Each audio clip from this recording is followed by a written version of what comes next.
song goes. Hey,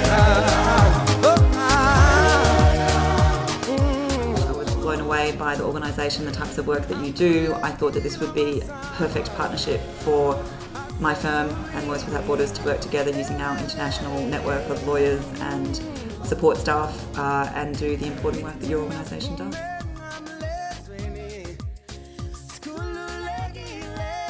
A surprising number of lawyers become lawyers out of a desire to actually change the world, to have an impact on things. Lawyers Without Borders is not just doing interesting work, or intriguing work. They, or that organization, is changing the course of history. But you need to go there, you need to stand behind this young woman who every single day when she is there goes and faces M16 rifles and tanks and stands up to them in the name of peace. And I tell you, she's the bravest young woman I've ever met.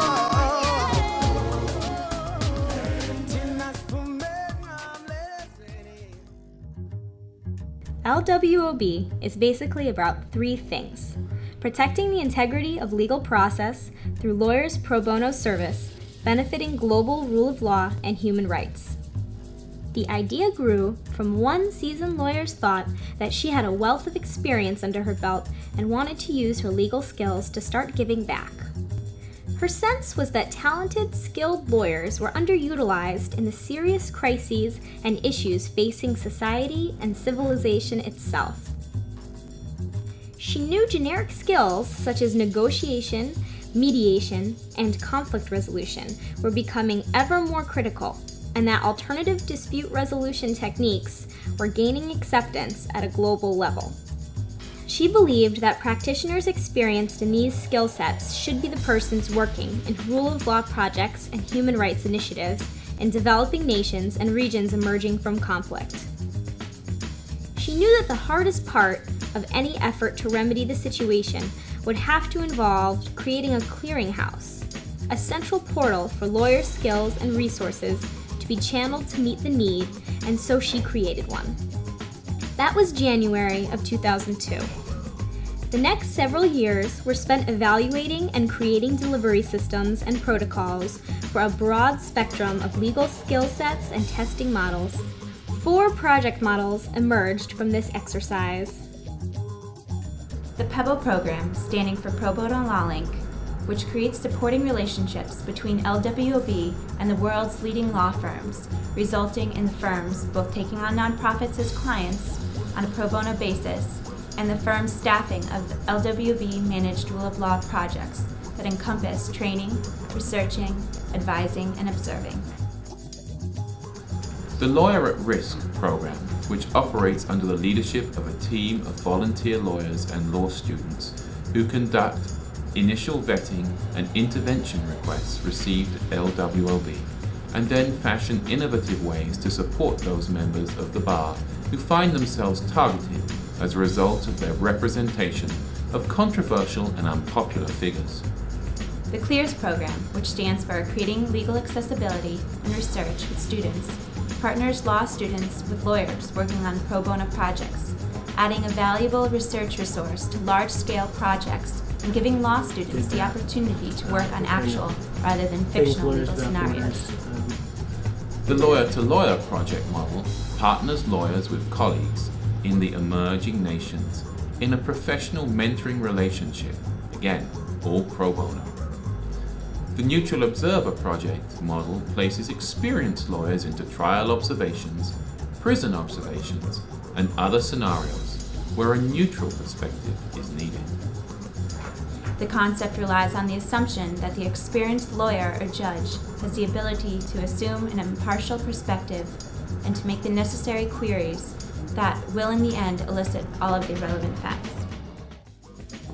One of the models that has emerged through the development of Lawyers Without Borders is something we refer to as ABC. Very simply, it refers to our ability to advise and assist, to create mechanisms for the donation of materials, particularly books and computers, and counsel.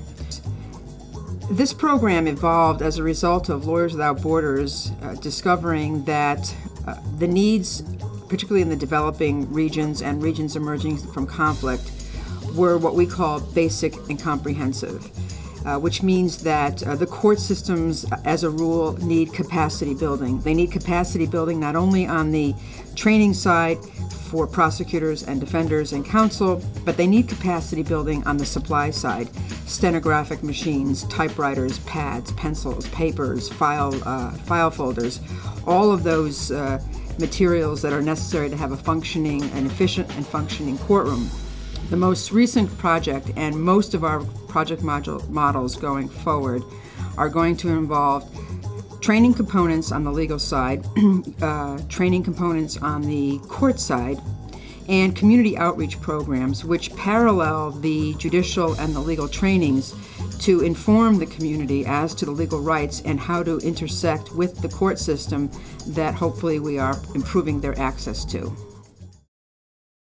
One of the things that Lawyers Without Borders has done so well is to really kind of go along cautiously and meet with each firm, determine what it is you're looking for. Is it certain regions? Is it a certain practice group? Maybe you're an IP firm. Lawyers Without Borders will find intellectual property work for you. They will.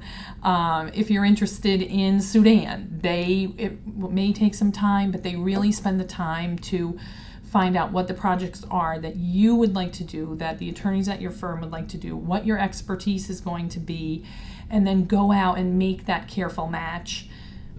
Those of us who run a pro bono program full-time are looking for screening, training, and ongoing mentoring. Those are the gems of a good pro bono program, and Lawyers Without Borders has listened to what we're looking for, and they're really fulfilling everything that I need them to do to find good projects for our attorneys.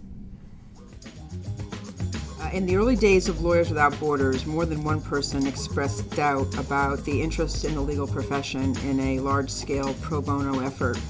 In response to that criticism, Lawyers Without Borders created and conducted a survey of law firms and NGOs. The results of that survey were not surprising to Lawyers Without Borders.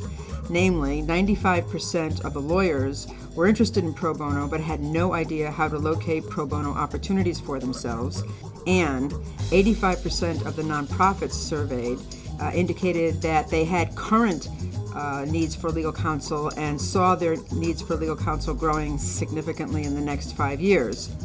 That was all that Lawyers Without Borders needed to satisfy itself that the opportunities needed to be created in order to engage the legal profession, and that the nonprofit community was going to be a major significant source of pro bono opportunities for lawyers, particularly in-house counsel and lawyers, transactional lawyers, and lawyers in the corporate sector.